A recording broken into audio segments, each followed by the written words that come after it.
What's the most life-changing phone call you ever received? Mine came at 3:47 a.m. on a Tuesday in March. I know the exact time because I was staring at my phone, debating whether to answer the unknown number. Rule 1 of being a broke college student. Never answer calls you don't recognize. They're either debt collectors or your mother's friends trying to set you up with their wonderful sons. But something made me swipe to answer. Is this Qley Thorne? The voice was formal, crisp, like someone reading from a script. Depends who's asking, I mumbled, still half asleep. This is Fletcher and Associates. We represent the estate of Cordelia Ashworth. Are you the daughter of Zara Thorne, formerly Zara Ashworth? My blood went cold. Mom had never mentioned anyone named Cordelia, ever, and she'd certainly never mentioned being an Ashworth. I think you have the wrong number, I said. Ms. Thorne, your grandmother passed away last month. According to her will, you've inherited her estate. We need to schedule a meeting immediately. Grandmother? Mom always said both her parents died when she was young. No siblings, no family. Just us against the world, she'd say. That's impossible. My mom doesn't have any family. Ms. Thorne, the voice softened slightly. Your grandmother left very specific instructions. She knew your mother had told you she was dead. There's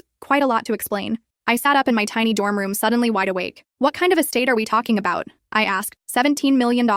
And a house. The room started spinning. 17 million? We'd been living on ramen and hope for years. Mom worked 3 jobs just to keep me in school. Why now? If she's been alive this whole time, why reach out after she's dead? Your grandmother was estranged from your mother, but she's been watching you, paying for things. Your scholarship to university? That wasn't merit-based. My scholarship. My full ride to the most expensive private school in the state. I'd always wondered how I'd beaten out thousands of applicants. She paid for my school? Among other things. Ms. Thorne, there are conditions to the inheritance. You must come to Willowbrook immediately, alone, and you cannot tell your mother about this call. Why can't I tell Mom? Silence stretched across the line. Because your mother isn't who you think she is, and neither are you. The lawyer gave me an address in Willowbrook, a town I'd never heard of, 3 hours north. Said I had 48 hours to decide or the money would go to charity. After hanging up, I stared at my phone for an hour. Then I called Mom. Honey, it's almost 5 a.m. Is everything okay? Mom, who is Cordelia Ashworth? The silence that followed told me everything. Where did you hear that name? Her voice had changed completely. Gone was my warm, loving mother. This voice belonged to a stranger. Someone called about her estate. Said she was my grandmother. Pack your things. Now, we're leaving town. What? Mom, what's going on? Just do it, Qley. We have maybe an hour before they realize I know. Before who realizes? Before what? That's when I heard it. Cars pulling up outside my dorm. Multiple engines. Footsteps in the hallway. Someone knocked on my door. Qley Thorne, we need to talk. I looked out my window. Black SUVs surrounded the building. Men in suits stood at every exit. Mom, I whispered into the phone. I think it's too late. The knocking became pounding. Qley, listen to me very carefully. Mom's voice was urgent now. Whatever they tell you, whatever they show you, remember this. Everything you think you know about our family is a lie. Trust no one. And whatever you do, the door exploded inward. Don't let them take you to Willowbrook. 3 men in expensive suits stepped through the splintered doorframe. The one in front had silver hair and cold blue eyes that seemed to catalog everything about me in seconds. Ms. Thorne, he said calmly, as if breaking down doors was part of his daily routine. I'm Detective Garrison with the state police. We need you to come with us. Where's your warrant? I clutched my phone tighter. Mom's voice still a whisper in my ear. He smiled, the kind of smile that never reached his eyes. This isn't that kind of visit. Your grandmother's estate requires immediate attention. There are security concerns. My grandmother is dead. I backed toward my window, calculating the drop to the grass below. 3 stories. Probably survivable if I aimed for the bushes. Ms. Thorne, the second man spoke up. He was younger, nervous. There are things about your family you don't understand. People who want to hurt you. People like you. We're here to protect you, Garrison said. Cordelia Ashworth made many enemies during her lifetime. Word of your inheritance has already leaked. Do you really want to find out what happens to a 20-year-old girl with $17 million and no protection? I pressed the phone closer to my ear. Mom's voice was barely audible now. Baby, can you hear me? Yes, I whispered. Whatever happens, don't sign anything. Don't trust anyone who claims to know what's best for you. And remember, Garrison snatched the phone from my hand and crushed it under his heel. Enough games. You're coming with us. Am I under arrest? Not yet. The third man stepped forward. He was massive, built like a linebacker, with scars across his knuckles that told stories I didn't want to hear.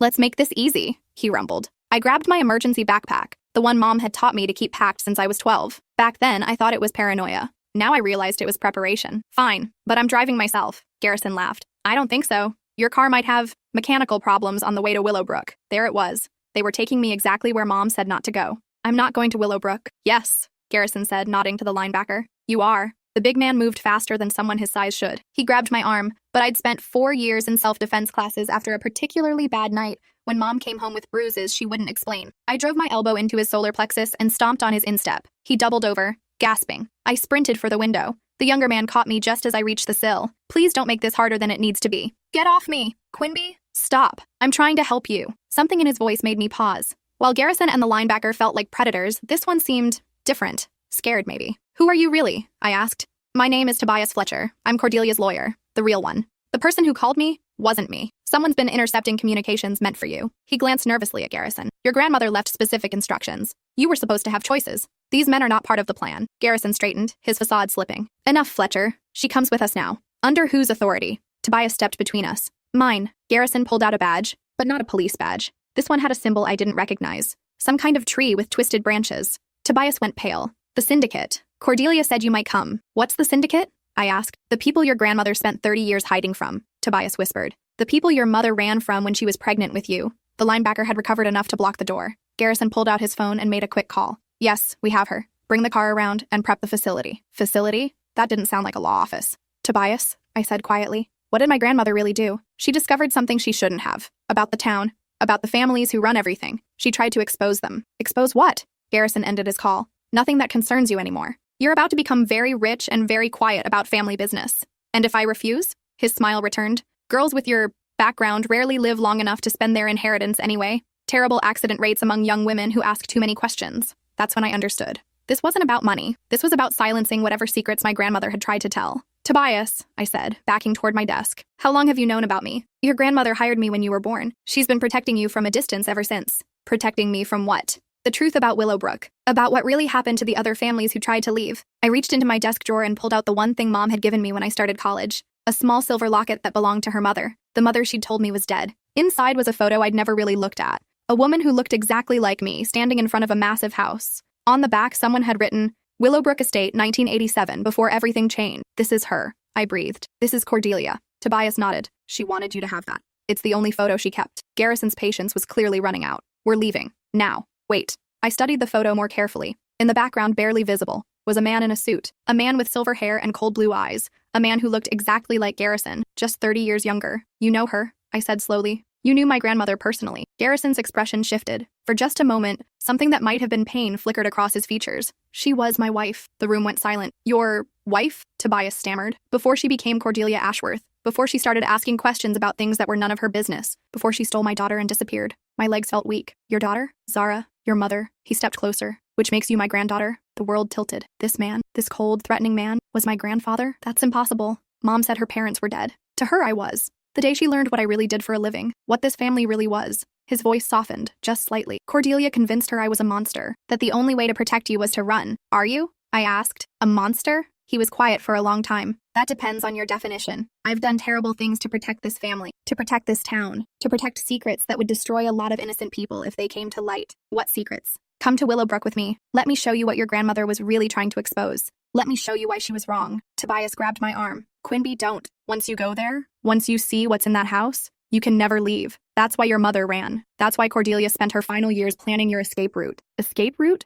The money, the inheritance. It was meant to give you options. To let you disappear completely if you chose. She knew they'd come for you eventually. Garrison pulled out a set of keys. Your grandmother left you a choice, it's true. Come willingly and learn the truth about your family. Or spend the rest of your very short life running from it. And if I come with you, you take your place in the family business. You honor the commitments your grandmother made, and you live a very comfortable, very protected life. Doing what? What Ashworths have always done. Whatever it takes to keep Willowbrook safe. I looked at the photo again. Cordelia looked so young, so hopeful. What had changed between 1987 and now? Show me, I said finally. Tobias looked stricken. Quimby, no. Show me what's so important that my grandmother spent 20 years hiding from it. Show me what my mother was so afraid of that she'd rather live in poverty than come home. Garrison nodded to his men. Bring the car around, we're going home. As they escorted me from the building, I caught sight of my reflection in the lobby mirror. For the first time, I could see it. The resemblance to the woman in the photo. The same dark hair. The same stubborn chin. The same look of someone about to walk into a trap. 20 minutes later, we were on the highway heading north. Tobias rode in the passenger seat, constantly checking his phone. The linebacker, who'd introduced himself as Bruno, drove while Garrison sat beside me in the back. Tell me about my mother, I said as we passed the city limits.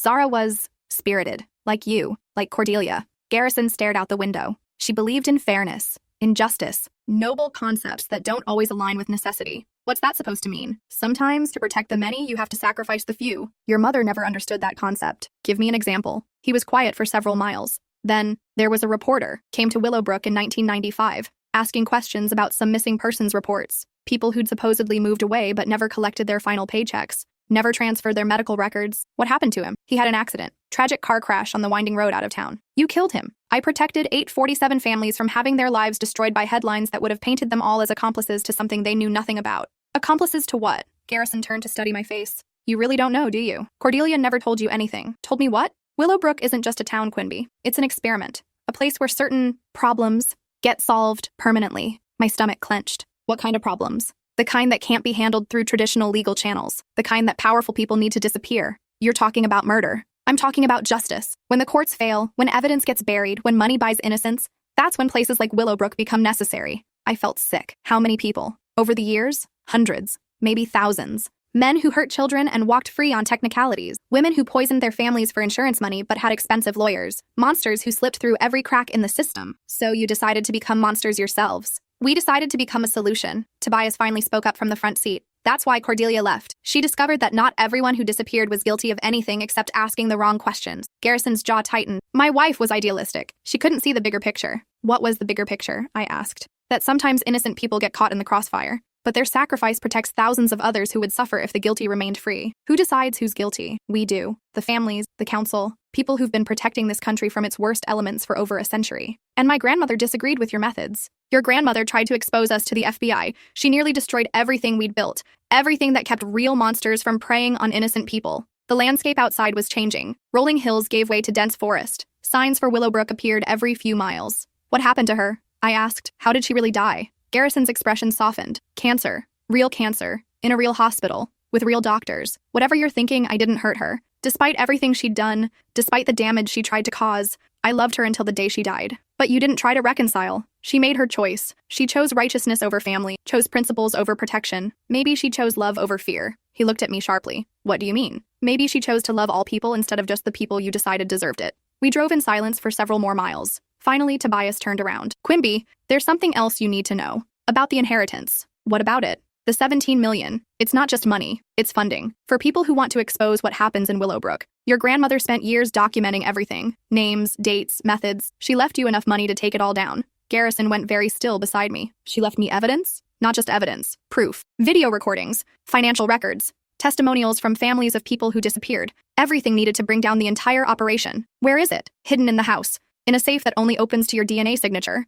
That's when I understood why they really needed me alive. It wasn't about family reunions or taking my place in some twisted legacy. They needed access to whatever evidence could destroy them. And if I refused to open it? Garrison's hand moved to something inside his jacket. Then you'll join the long list of people who had tragic accidents in Willowbrook. Even though I'm your granddaughter? Family loyalty goes both ways, Quimby. You're either with us or against us. There's no middle ground in this business. The signs for Willowbrook were getting closer. 5 miles, 3 miles, 1 mile. I had a choice to make. Honor my grandmother's dying wish to expose the truth, or protect myself by becoming part of the machine that had been killing people for decades. Through the trees, I could see the outline of a massive house on a hill. Willowbrook Estate. My inheritance, my grandmother's trap, and possibly my tomb. The car turned onto a private road marked with a sign. Willowbrook, private community. Authorized personnel only. Last chance, Garrison said quietly. Join the family business willingly, and you'll live a very comfortable life. Fight us, and you'll disappear like everyone else who couldn't see the bigger picture. I closed my eyes and thought about Mom, working 3 jobs to keep us afloat. About all the nights she'd wake up screaming from nightmares she never explained. About the fear that lived behind her eyes every time someone knocked on our door. About the woman in the photo who'd looked so hopeful before everything changed. I want to see the evidence first, I said finally. Not possible. Then you'll have to kill me, because I'm not opening anything until I understand exactly what my grandmother was trying to protect me from. Garrison studied my face for a long moment. Then he smiled, and for the first time, it reached his eyes. You are definitely Cordelia's granddaughter. The car pulled up to the most beautiful house I'd ever seen. 3 stories of Victorian elegance, surrounded by gardens that looked like something from a fairy tale. This was where my mother had grown up, where my grandmother had lived before everything went wrong, where I was about to learn the truth that had torn my family apart. Welcome home, Quimby, Garrison said as we climbed the front steps. The door opened before we reached it. A woman in an elegant black dress smiled at us warmly. Ms. Thorne, she said, your grandmother has been waiting for you. My blood froze. My grandmother is dead. The woman's smile never wavered. Death is relative in Willowbrook. Please come in. Cordelia is very eager to see you. I stopped walking. That's impossible. Many things seem impossible until you understand the full scope of what we do here. The woman stepped aside, gesturing for us to enter. I'm Dr. Vivian Cross. I've been caring for your grandmother since her transition. Transition to what? Garrison placed a hand on my shoulder. Come inside, Quimby. Some explanations require visual aids. The interior of the house was even more stunning than the exterior. Crystal chandeliers cast rainbow patterns across marble floors. Oil paintings of stern-faced ancestors lined the walls. Everything screamed old money and older secrets. Dr. Cross led us through a series of increasingly ornate rooms. Library, parlor, dining room. each more elaborate than the last. Finally, we stopped at an elevator hidden behind what looked like a bookshelf. The real estate is downstairs, she explained, pressing her palm to a scanner. The elevator descended for what felt like forever. When the doors finally opened, I stepped into what looked like a medical facility. Pristine white hallways, the smell of antiseptic, and the constant hum of machinery. Welcome to the Willowbrook Life Extension Project, Dr. Cross said proudly. Life extension? Death, as humans have traditionally understood it, is simply a failure of medical technology. Here we've moved beyond such limitations. She led us past rooms filled with equipment I couldn't identify. In one, I glimpsed what looked like a person suspended in some kind of fluid. In another, machines that seemed to be breathing for someone I couldn't see clearly. Your grandmother volunteered for our experimental protocols when her cancer became terminal, Dr. Cross continued. Rather than accept the inevitable, she chose to become part of something greater. We stopped outside a room with a large observation window. Inside, connected to dozens of tubes and wires, was a woman who looked exactly like the person in my locket photo. Younger than she should be, somehow preserved in time. Cordelia Ashworth, Dr. Cross announced, technically deceased for 3 months, but functionally alive in every way that matters. I pressed my hands against the glass. That's not possible. Her brain activity is normal. Her memories are intact. She's simply paused between life and death while we perfect the technology to bring her back fully. Bring her back how? Garrison stepped beside me. We've been working on this for decades. The ability to preserve consciousness, to extend life indefinitely. Your grandmother was our first successful long-term subject. She's a guinea pig. She's a pioneer. The first person to move beyond the limitations of human mortality. Dr. Cross checked a tablet. Her vitals are stable. Brain scans show full cognitive function. She's aware of everything happening around her, but she can't respond yet. The communication protocols are still being developed. I stared at the woman who was supposedly my grandmother. She looked peaceful, but something about the whole setup made my skin crawl. This is why my mother ran, I said. This is what she was afraid of. Zara was short-sighted, Garrison replied. She saw abomination where she should have seen advancement. The ability to preserve the best minds, the most important people indefinitely. Imagine the possibilities. Who else is down here? Dr. Cross consulted her tablet again. Currently, 17 subjects in various stages of the process.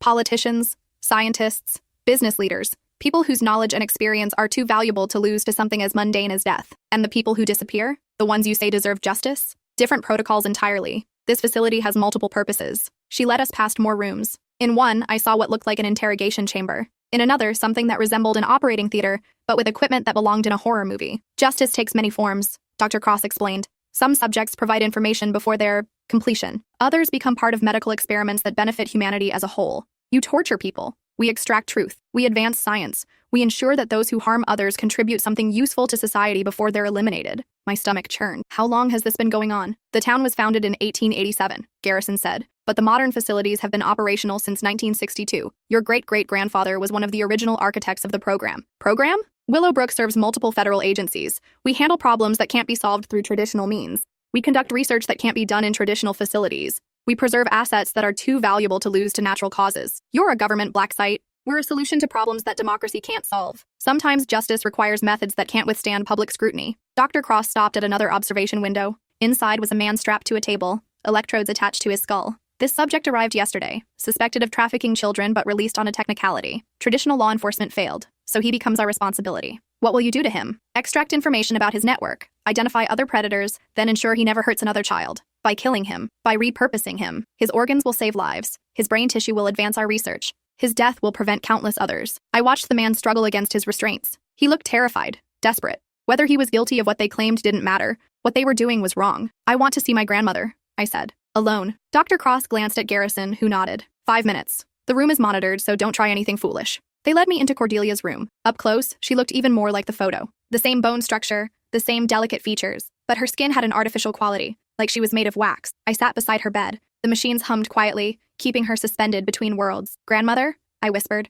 Can you hear me? For a moment, nothing happened. Then her eyes moved, just slightly, but enough to focus on my face. I'm Quimby, Zara's daughter, your granddaughter. Her eyes widened slightly. I thought I saw recognition there. Mom said you were dead. She's been protecting me from all this. I gestured around the room, but now they want me to be part of it. They want me to open some safe that only I can access. Cordelia's eyes moved again, this time toward a small panel on the wall I hadn't noticed before. Is that it? The safe? The slightest nod. Or maybe I imagined it. What's inside? What were you trying to tell the world? I stood and approached the panel. It was definitely some kind of scanner, designed for DNA or biometric identification. They say you documented everything, that you left evidence to expose what happens here. When I looked back at Cordelia, her eyes were focused intently on mine. Then, very deliberately, she looked toward the door, then back at me. A warning. They're watching, I whispered. Another tiny nod. I sat back down, thinking furiously. If I opened the safe, what would I find? Evidence that could destroy this place and save countless lives? or something that would get me killed before I could use it. What do you want me to do? I asked quietly. Cordelia's eyes moved to the ceiling, then to me, then to the wall panel.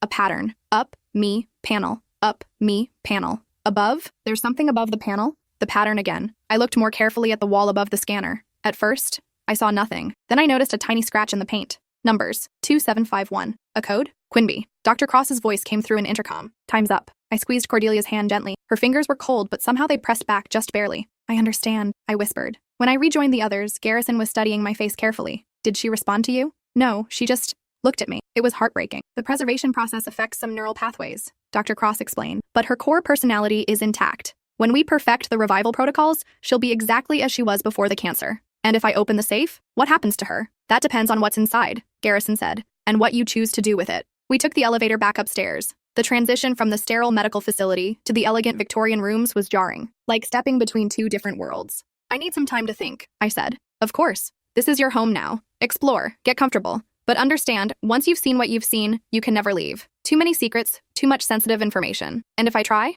The same thing that happens to everyone who tries to leave Willowbrook with unauthorized knowledge. A tragic accident on the winding mountain roads. Tobias, who'd been silent since we arrived, finally spoke up. Quinby, may I show you to your room? Your grandmother prepared it specially for you. Garrison nodded approval, and Tobias led me up a grand staircase to the second floor. The hallway was lined with family portraits going back generations. All the faces looked similar. Strong jaws, intelligent eyes, stubborn chins. Your room, Tobias said, opening a door. Inside was a bedroom that looked like it belonged in a magazine. 4-poster bed, antique furniture, windows overlooking the gardens. On the desk was a stack of documents. What are those? Your inheritance paperwork, financial statements, property deeds, trust fund details, everything your grandmother left you. I flipped through the pages. The numbers were staggering. Not just 17 million, more like 40 million in various accounts and investments. She was very wealthy. The Ashworth family has been accumulating resources for over a century. Your grandmother added significantly to the portfolio through various business ventures. Legal business ventures? Tobias closed the door and lowered his voice. Quinby, I need to tell you something. Away from the monitoring systems. He pulled out a small device and activated it.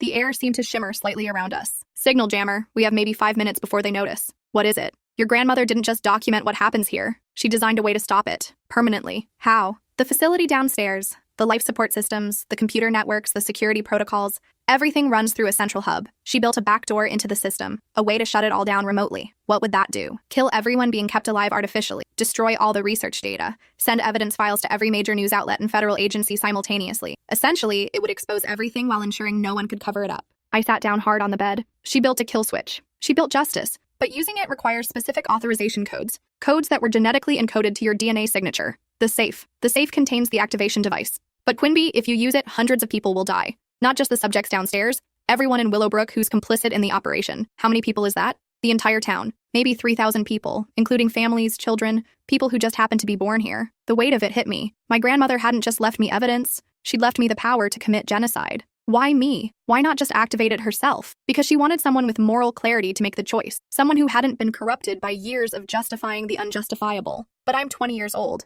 I don't have moral clarity. I don't know what's right. That's exactly why she chose you. Because you still question things. Because you haven't learned to rationalize atrocity. Tobias checked his device. We're running out of time. What should I do? That's not my choice to make. But consider this. How many innocent people have disappeared here over the decades? How many more will disappear if nothing changes? The signal jammer deactivated. A few moments later, someone knocked on the door. Come in, I called. Dr. Haha. Cross entered with a dinner tray. I thought you might be hungry. The adjustment period can be difficult. She set the tray on a small table by the window. Roast chicken, vegetables, bread that smelled freshly baked. My last meal before I decided the fate of thousands of people. Dr. Cross, I said as she turned to leave, how did you get involved in all this? She paused. My daughter was murdered when she was 8 years old. The man who killed her was released on a technicality. Contaminated evidence. He went on to kill 3 more children before he was finally caught. I'm sorry. By then, it was too late for justice through conventional means. But here, I was able to extract every detail about his methods, his victims, his network of associates. Information that saved dozens of other children.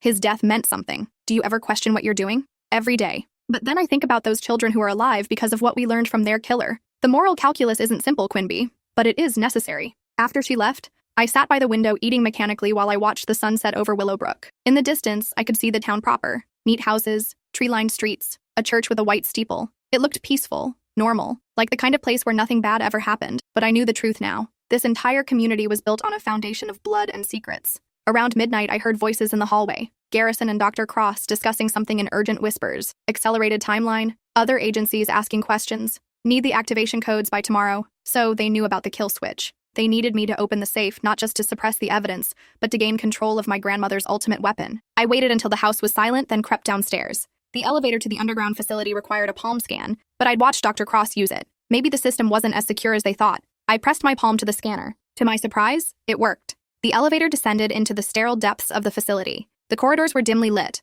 most of the rooms dark. I made my way back to Cordelia's room. The machines continued their quiet humming, keeping her suspended between life and death. I need to know what you really want me to do, I whispered to her. Her eyes opened, focusing on me immediately. She'd been waiting. I looked at the wall panel she'd indicated earlier. The number scratched above it, 22751. Is that the code to open this? A tiny nod. And inside is the device that can destroy all of this? Another nod. But it will kill thousands of people. Innocent people. Cordelia's eyes moved to a computer terminal in the corner of the room. On the screen was a patient roster. Hundreds of names, dates, status updates. I scrolled through the list. Most entries were marked terminated or experimental failure, but some were still active. 17 people being kept alive like Cordelia, and dozens more marked intake pending, people who would be brought here to die. How many people will die if I do nothing? I asked. Cordelia's eyes moved to the screen, then back to me. I kept scrolling. The list went back decades. Thousands of names. Thousands of people who disappeared into this place and never left. And if I use the device? She looked toward the ceiling, toward the town above us.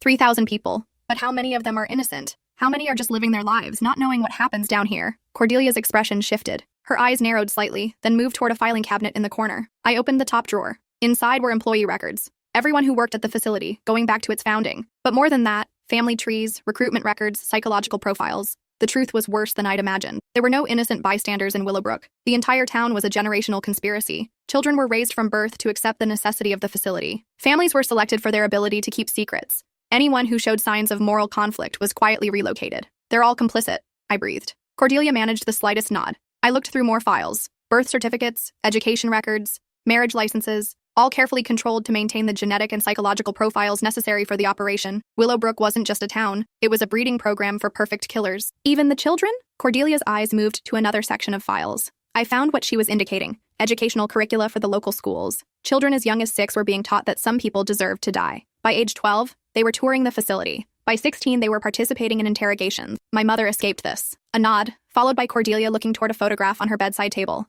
A picture of a young woman with a baby. Mom and me, when I was maybe 6 months old. You helped her get away. Another nod. And now you want me to finish what you started. Cordelia's eyes closed for a long moment. When they opened, they were filled with something that might have been tears. I understood. This wasn't about revenge or justice or even stopping the killing. This was about love. The love of a grandmother for a granddaughter she'd never been allowed to know. The love of a mother for a daughter who'd been forced to run. The love of a woman for all the innocent people who would suffer if this place continued to exist. I'll do it, I whispered. I approached the wall panel and entered the code. 2751. The panel slid aside, revealing a small safe. Inside was a device about the size of a smartphone, along with a handwritten note. My dearest Quinby, I read aloud. If you're reading this, then you've seen the truth about our family and the terrible thing we've been part of. I know the choice I'm asking you to make is impossible, but sometimes impossible choices are the only ones worth making. The device requires both your DNA signature and your conscious choice to activate. It cannot be used against your will. Whatever you decide, know that I love you, and I'm proud of the woman your mother raised you to be. Grandmother. I picked up the device. It was warm to the touch,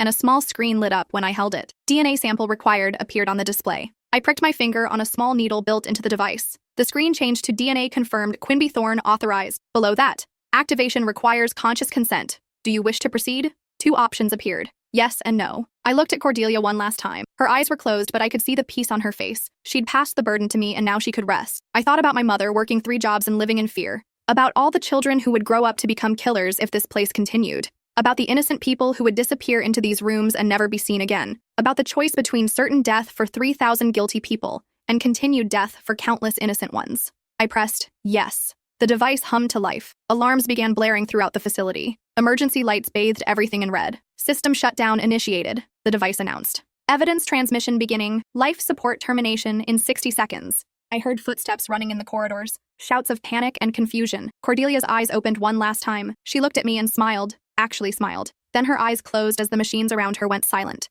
The facility shook as systems began shutting down. Water pipes burst. Electrical conduits sparked. The carefully maintained environment that had kept this place hidden for decades was destroying itself. I ran for the elevator, but it was already non-functional. Emergency stairs. There had to be emergency stairs. I found them just as the lights went out completely. In the darkness, I climbed toward the surface while the building collapsed behind me. I emerged into the Victorian house as the sun was rising. Through the windows, I could see smoke rising from various points around Willowbrook. The device had been thorough. Every government building, every facility connected to the operation, every computer system that contained evidence was simultaneously destroying itself and transmitting its contents to the outside world. Garrison found me in the parlor, sitting calmly in an antique chair. "What have you done?" he demanded. "What my grandmother couldn't," I replied. "What my mother was too afraid to do. What someone should have done decades ago." He raised a gun, pointing it at my chest. "This doesn't end it. There are other facilities, other operations. You've just made yourself a target for the rest of your very short life. Maybe. But now the world knows what you are. Now there will be investigations, arrests, trials. Now the families of all those missing people will have answers.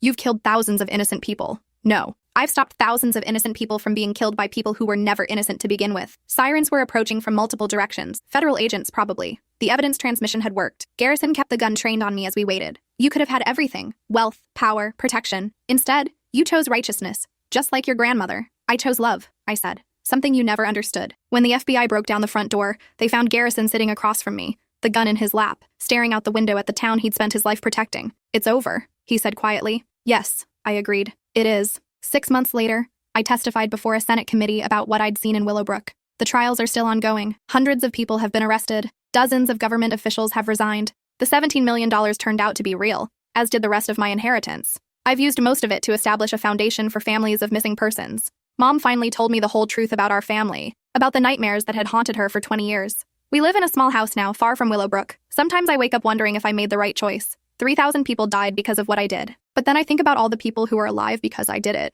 In my dreams, I see Cordelia as she was in that final moment, peaceful, proud, free. And I know that sometimes the hardest choices are the ones that let us sleep at night. The phone calls still come occasionally. Unknown numbers, threatening voices, promises of revenge, but they don't scare me anymore. I learned something important in Willowbrook. Some secrets are too terrible to keep, some legacies too poisonous to inherit, and some choices too important to leave to someone else. My grandmother gave me the power to end a nightmare that had lasted for generations, and I used it.